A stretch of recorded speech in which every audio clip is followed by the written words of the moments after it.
Entre bobo, maladie et enchaînement des matchs, c'est peu dire que Limoges a fini 2022 sur les rotules. Et voilà que ce début 2023 s'annonce dantesque avec, en plus du championnat, 2 voire 3 matchs de Coupe d'Europe en rab, des play-in. Faute en effet d'avoir terminé premier de sa poule, le CSP, s'il veut disputer le top 16 de la compétition, devra se débarrasser des très solides Allemands de Ludwigsburg au meilleur des 3 rencontres, qui plus est, sans l'avantage du terrain pour l'éventuelle belle.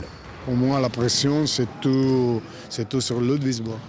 Et surtout le premier match.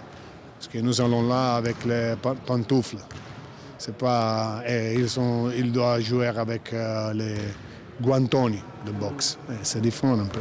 Toujours plein d'humour, Massimo Cancellieri, car en fait, pas question pour lui de galvauder la BCL. Ses joueurs sont prévenus. Ils ont même une motivation supplémentaire face à l'avalanche de rencontres, potentiellement 10 sur ce seul mois de janvier. Quand t'es joueur, t'aimes jouer des matchs, tu préfères ça qu'avoir un match par semaine et t'entraîner avec Massimo.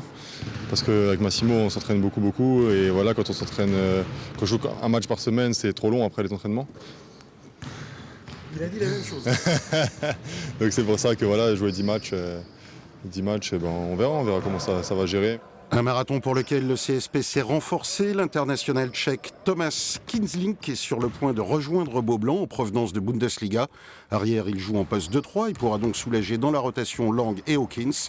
Le coach l'espère totalement opérationnel avant la fin janvier. Autant dire que d'ici là, il va pleinement goûter aux entraînements de Massimo.